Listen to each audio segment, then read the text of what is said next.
Assalamualaikum warahmatullahi wabarakatuh. Perkenalkan, nama saya Eka Budi Hartono dari kelas 12 MIPA 1. Pada kesempatan kali ini saya ingin menjelaskan materi PPKN tentang dinamika persatuan dan kesatuan dalam konteks Negara Kesatuan Republik Indonesia.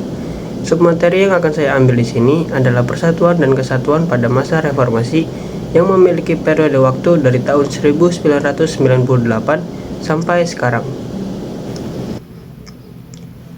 Persatuan dan kesatuan berasal dari kata satu, yang berarti utuh atau tidak terpecah belah. Indonesia merupakan negara kesatuan atau unitarisme. Konsep negara kesatuan, menurut C.F. Strong dalam bukunya A History of Modern Political Constitution yang dicetuskan pada tahun 1963, memaknai bahwa negara kesatuan adalah bentuk negara di mana wewenang legislatif tertinggi dipusatkan dalam suatu badan legislatif nasional. Negara kesatuan mempunyai dua sistem, yaitu sentralisasi dan desentralisasi. Dalam negara kesatuan bersistem sentralisasi, semua hal diatur dan diurus oleh pemerintah pusat. Sedangkan pemerintah daerah hanya menjalankan perintah-perintah dan peraturan-peraturan yang dicetuskan oleh pemerintah pusat. Lain halnya, dalam negara kesatuan bersistem desentralisasi, daerah diberi kekuasaan untuk mengatur rumah tangganya sendiri, atau yang biasa disebut otonomi daerah atau swantantra. Pada saat ini, Indonesia merupakan negara kesatuan yang menganut sistem desentralisasi melalui mekanisme otonomi daerah. Undang-Undang Dasar Negara Indonesia tahun 1945 secara nyata mengandung semangat agar Indonesia ini selalu bersatu.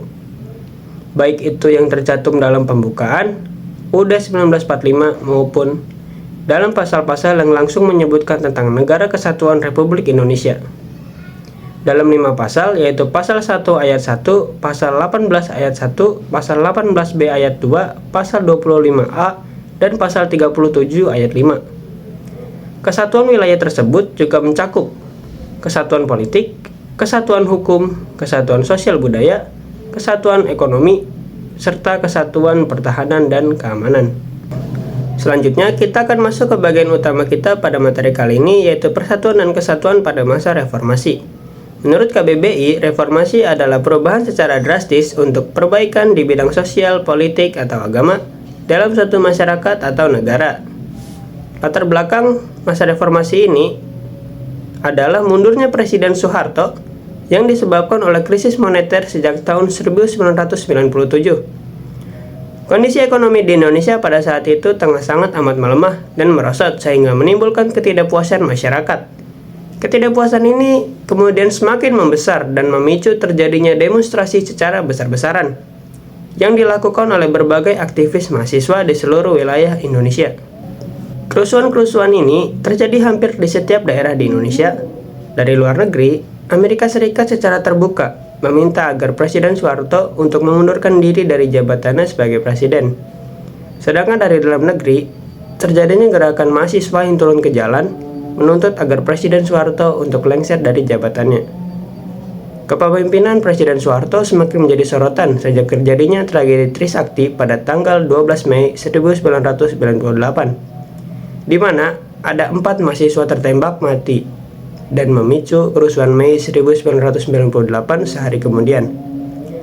Pada tanggal 21 Mei 1998 di Istana Merdeka, Presiden Soeharto secara resmi menyatakan dirinya berhenti menjabat sebagai Presiden Indonesia dan digantikan oleh wakilnya yakni Burhanuddin Yusuf Habibie. Gejolak politik di era reformasi semakin mendorong usaha penegakan kedaulatan rakyat dan bertekad untuk mewujudkan pemerintahan yang bersih dari korupsi, kolusi, dan nepotisme yang menghancurkan kehidupan bangsa dan negara. Untuk itu, perlu disusun pemerintahan yang konstitusional atau pemerintahan yang berdasarkan kepada konstitusi. Pemerintahan konstitusional bercirikan bahwa konstitusi negara itu berisi 1. Adanya pembatasan kekuasaan pemerintahan atau eksekutif, dan 2. Jaminan atas hak asasi manusia dan hak-hak warga negara. Dengan mengamandemen UUD 1945 menjadi konstitusi yang bersifat konstitusional, diharapkan dapat terbentuk sistem pemerintahan yang lebih baik dari yang sebelumnya. Amandemen atas UUD 1945 telah dilakukan oleh MPR sebanyak 4 kali, yaitu pada tahun 1999, tahun 2000, 2001, dan 2002. Selain itu, perubahan Undang-Undang Dasar 1945 juga mengubah struktur ketatanegaraan Indonesia. Berikut adalah presiden-presiden yang pernah menjabat pada masa reformasi. Yang pertama ada Presiden Burhanuddin Yusuf Habibie dari tahun 1998 sampai 1999. Yang kedua ada Presiden Abdurrahman Wahid dari 1949 sampai 2001. Yang ketiga ada Megawati Soekarno Putri yang menjabat dari tahun 2001 sampai 2004. Yang keempat adalah Presiden Susilo Bambang Yudhoyono yang menjabat 2 periode, yang pertama dari 2004 sampai 2009 dan yang kedua dari 2009 sampai 2014. Dan yang kelima ada Presiden Joko Widodo yang menjabat 2 periode, yakni tahun 2014 sampai 2019 dan 2019 sampai saat ini. Selain itu, terdapat pula tantangan yang terjadi pada era reformasi pada saat ini, yaitu 1. Pengaruh globalisasi yang mempengaruhi dan mengancam nilai-nilai Pancasila. 2. Munculnya ideologi baru. 3. Korupsi.